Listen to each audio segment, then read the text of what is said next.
my legs out. And I still remember that playlist. I used to burn CDs and put them in there. Man, I had me a nice little playlist in there, man. That was back when Flow Rider was killing it. Oh, man. If anybody know where my goddamn charger is, please let me know.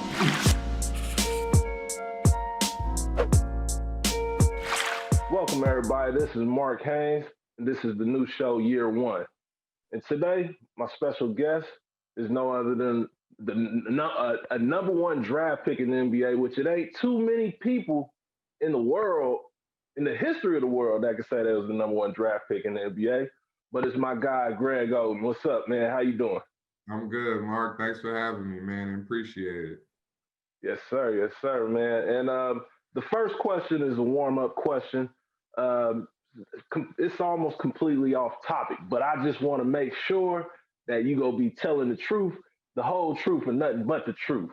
So help me God. I got you. So that question for you is, who would you say your best friend was in college, in the NBA, and high school? Well, I mean, I had a couple of them. I mean, I'm still good friends with them. So it'd be tough to pick out just one.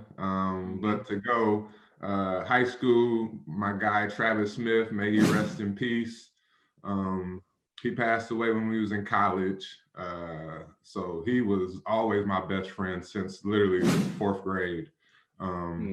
Growing up, I was always with Mike Conley, you know. There you go. That's the name I was looking for. Yes, sir. You know, we all just went to, we here in Columbus, Ohio. So last week we all went to Boo at the Zoo, and we lived by the zoo. So when his family came over there, my family went up there and met him up there. So got to see him last week.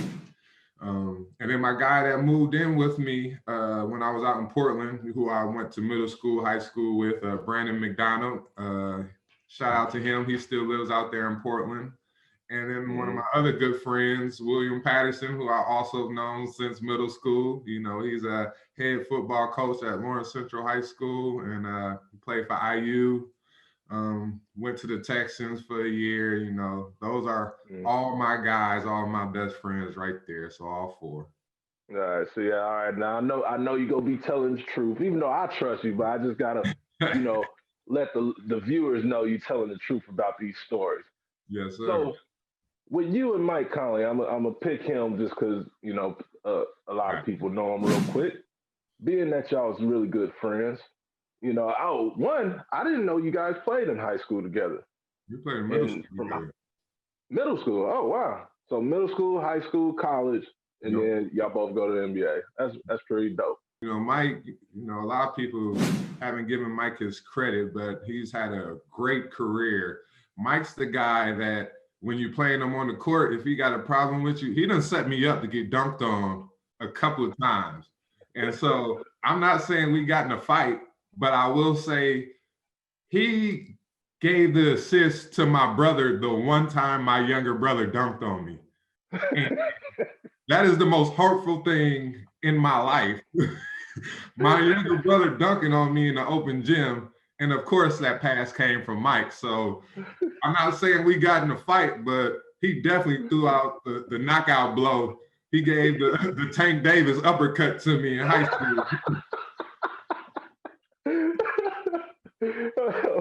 Oh man, yeah. It's nothing like getting dunked on or, you know, ran over by a sibling or somebody you really close to. You want it to be a opponent or something, but when it's that sibling, like my brother Chris Haynes, he could dunk a little. He can't dunk now, but he would always try to get me. He always tried to get me, and I couldn't get that high, but I wasn't letting that happen. I foul over it and all that. But he didn't have no good passers passing it to him like Mike Conley. So, you know, your situation a little different. Yes, sir. Now, we want to go into your draft night, being the number one pick. At what point did you know that the Blazers were going to take you number one? I think it was about 2 to 3 minutes before my name was called. I mean, everybody really gets that phone call to the agent right there. And it was still up in the air, if there was going to be me or KD. You just didn't know. It's not like I was in that room, the Portland room. All I can do is be ready, hope for the best. And, my name was called and I was definitely excited about it, but it came, 2-3 minutes before my name was actually called. You try not to think about too much that night. You kind of just want to get up there and get the night over with and enjoy, the time with your family. So yeah, I tried not to think too far ahead. So I definitely got that phone call about 2 or 3 minutes before my name was called, though. Yeah. So with you and KD that whole time y'all was tied together in who's gonna be number one, who's gonna be number two. Um, did that did the media kind of would you think they might have like built a wedge between y'all? Any if any? No. No. I think I know there was some things going on in Portland, but it wasn't like I was living in Portland at the time, when they was putting up billboards, who should be number one. Yeah. But I mean, it wasn't a wedge between me. We both grew up playing ball. We both enjoy and love the game. And we just two good dudes, just excited to go to that next level and get paid a little bit doing what you love. Yeah. And like I said, going to the next level and you just enjoy playing and doing what you love. Um, a lot of rookies, and I don't like you said earlier, you 7 foot, back then you came in 7 foot 250, just Mm. straight chiseled. Mm. Was it did any Blazer teammates try to do any rookie hazing to you? Like can they pick on a Greg Oden? You know what? That's funny.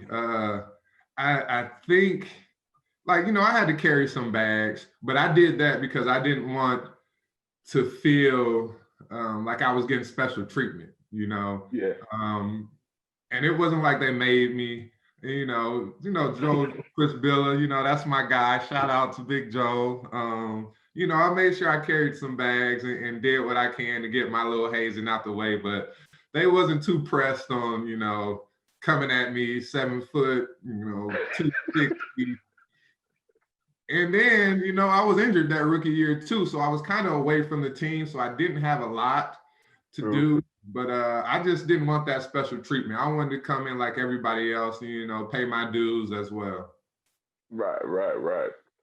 And so now you're making a little bit of money, you know. Do you remember the first, not the first, well, yeah, the first bad purchase you made that was expensive? I do. I got a 2013 red Charger. No, 2007 red Charger. I said 2013. That's when I got the other Charger. But I got a 2007 Charger, and I tricked out the inside, in the trunk. Like it had this little glass thing. You press the button, it moves up. I had my own little Geo logo. All of this is in the trunk. I got no trunk space now. But I did put a nice little system in there, and that's the one thing that I really did like about the car. In 2007, like I was putting CDs in, and my car was able to burn the CD. So I had the Oh whole wow. playlist, in my car. I was able to watch movies, in the front seat while I was driving. I never saw that before. So Right. Yeah. Yeah. yeah, I spent about 60 grand on all that, and all I did was lose trunk space. And then within like a month, the button didn't work. I couldn't even see the little glass or my logo. It was like, why did I do this? It was kind of funny because I remember when I first got it done, I want to say it was LaMarcus Aldridge. He just kind of walked by and was like, all right. Gave me one of them, like, yeah, that's cool, young fella. Who talked you into getting put? It's in your trunk. Like nobody's gonna see that. It was like I just wanted to trick out. I just wanted to. I just wanted to spend money. Damn it, I never had money before.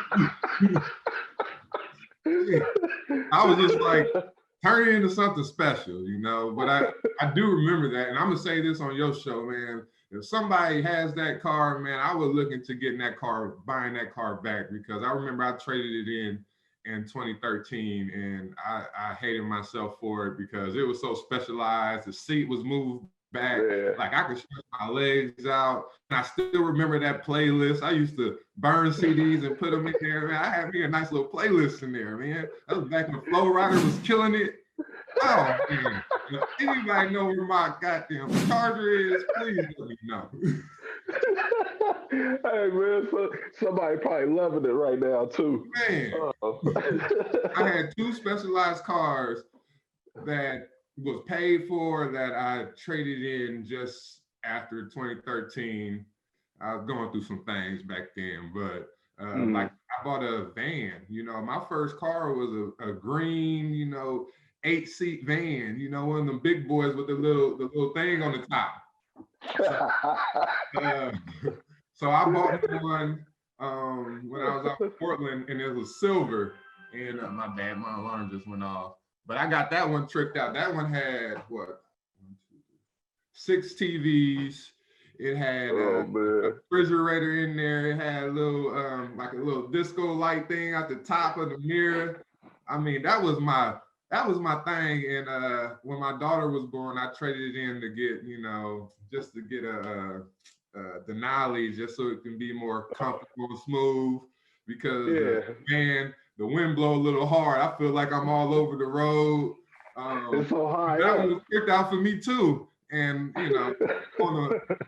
knowing what I know now, if your car is paid for, I'm never trading in, because they ain't gonna give you more than $4,000 or $5,000 for something that you paid 30 or 40 grand for. So I was stupid at the time. I definitely should have kept it, but man, wherever that van is, somebody let me know too. I have to get that back too. We're gonna get all the cars back. Man, I need them. I'm missing them. Oh man, because that back then, them vans, they were popular in the Bay Area back then too. Everybody had them things. Yeah. So now we'll get to, because I'm gonna get you out of here in a minute. But I want to get to when you finally got on the court. The big three of you, Brandon Roy, LaMarcus Aldridge, y'all was, when healthy, was dominating. I believe y'all was 52-10 in the games y'all played together. We talked about your brother dunking on you.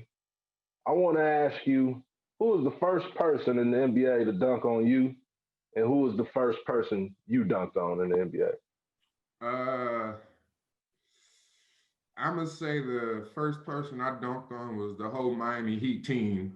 My first points. I still remember. I got the rebound. I was so nervous. I turned around and just dunked it. I didn't care what was going on. That was always my thing, because even in college, because I had to sit out before. And when I came back that first game, I didn't get a dunk. So I didn't feel like I arrived. So the league, I had sat out a year, came back, played against the Lakers, rolled my ankle. So then I had to sit out 4 or 5 more games. When I came back, the first thing I wanted to do was dunk. I felt comfortable in. And I don't remember the first person to dunk on me. It was probably Shaq though. But the most memorable one was Derrick Rose. Ooh, D Rose got you. D Rose and Joakim Noah got me in the same game. D Rose got me. It was sneaky. He had that, he was just floating in the air. I touched the ball and everything, and he just threw it in. I was like, ooh, that got me. I knew my boys was in there yeah, we're going to talk about that after the game. But Joakim Noah's was bad because I had that mug. I just let go early, and he didn't. Oh, man. That hurts. But then I remember after they both dunked on me, I was just pissed. I started dunking and kicking everybody I could. I had actually a decent game. But yeah, those are the most memorable ones. The Shaq one, I was like, that's not fair, man. I can't even see around him. Shaq, when he was with Phoenix, he took up literally half the court. He was like, where the ball at? Damn. And he just turned around, dunk. I was like, did they even pass it to him yet? I didn't even see that. Would you say, since you brought up Shaq, and I've never heard anybody like kind of, talk about that side because he's a huge dude. I've seen him like, yeah, if I'm behind him, I'm much smaller than you. You can't really see, when the pass come in. You think that played a part in his dominance throughout his career? I mean, it has to. Yeah. And I'm not going to say that he just wasn't dominant and a great athletic player because he was, but to be that big and then to add all that other stuff, oh man, it was tough. I mean, you doing all this work just to try to get around him. You go to one side, you didn't even know the ball was in the air, so he just got a pass and he jumping from outside the lane and dunking on 3 guys. You're like, wait, oh, I didn't even know he had the ball yet. Like, that's my excuse when you go to the timeout. I didn't see it, Coach. I definitely didn't see it. And what another thing we all dream of, we all dream of making it into professional sports, but another thing we all thought about is being on a video game. So 2007, I think that's when 2K was kind of taking over. NBA Live was still around, I think, but being on NBA 2K, was that a big deal to you? To me, not as much, just because I wasn't a big video game guy. As I said, growing up with Mike, this is dude who's in the 8th grade was ranked on GameCast and like football, like he was top 100 in the world. I'm like, I can't play video games against this dude. Yeah. Because he's just gonna beat me every time. So at an early age, I gave up on video games. I'm like, I'm not ever gonna try. So I was never really, I'm not a real big gamer. So at that time, it was cool. People talk about it. I was like, shoot, all I know is I get a residual check, right? That's what's important. And before I let you go, I want to know, going through the NBA in your rookie year, even though I'm sure, even through college, you've been a big name for a long time at that point. But who was somebody you met that had you starstruck? What do you mean, like in college, or your rookie season? Yeah, your rookie year. Bill Russell, Bob Lanier. I had a dinner with some legends when I was younger. I think Dr. J was there as well. I can't remember all those guys.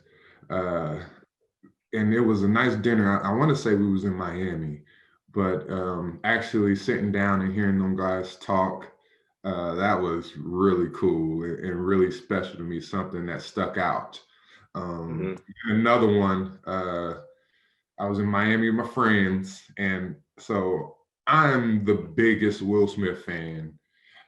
I hope you know, like, Will Smith is my favorite rapper. That's how big of a Will Smith fan I am. Like, I grew up, every CD, I know every word. I've been dreaming, like, if I met him, I'm just gonna rap one song that he don't think I would know.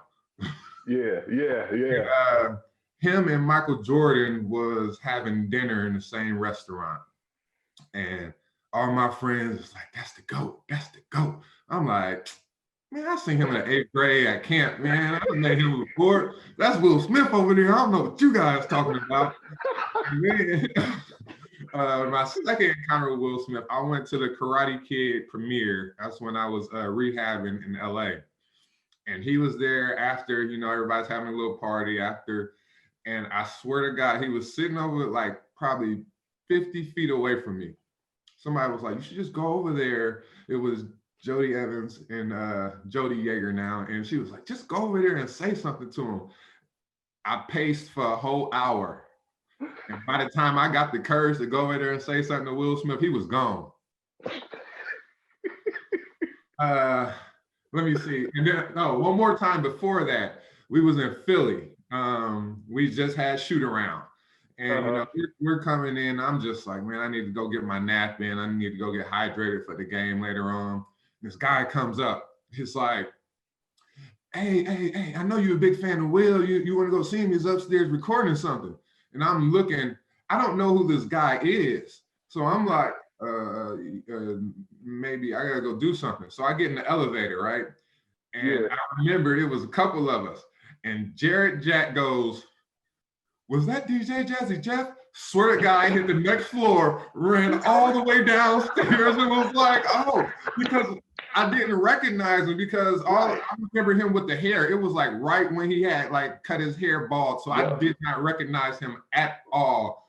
Right. Oh, I was so hurt. I was so hurt. Like literally, I ran down the stairs in the hotel, was in that lobby looking hard, like looking for like 45 minutes. Like, oh no, I really just missed my chance. So those are my 3 almost met Will Smith stories. You know, if somehow this gets back to him, I am your biggest fan. we gotta set this up. Man. Oh man. Well, Greg, man, I know you got things to do, man, and I appreciate you jumping on the Zoom with me to talk about year 1 of your NBA career. If there's anything you got going on, if you want to, shout out to your Instagram handle and all that, this the time. All right. Well, Mark, thank you for having me. I really do appreciate it. Twitter, IG, Daddy Love 2250, and it's Love LUV. If you guys see this soon, my wife is doing a Thanksgiving giveaway called Holiday Hope. She's trying to feed 100 families and give them a Thanksgiving dinner. I will have, that posted up sometime today. It's also on my Facebook, Greg Oden. I also do a lot of work for a foundation called A Kid Again here in Columbus, Ohio. They help with families that have life-threatening conditions, just to take these kids and their parents away from, what they're dealing with every day, to take them to Kings Island, to take them to the zoos, just have fun activities for all these families, just to get their mind off of their everyday struggle of dealing with life-threatening conditions. So I'm also on board with that. So if you guys can look into that, if you want to contribute to that, they do a great job here in Ohio. So appreciate you letting me put that out there. Yeah, thank you. Yes, sir. Yes, sir. And you guys stay tuned for the next episode. This is year 1. I'm Mark Haynes, and with Greg Oden, we checking out. Peace. Peace.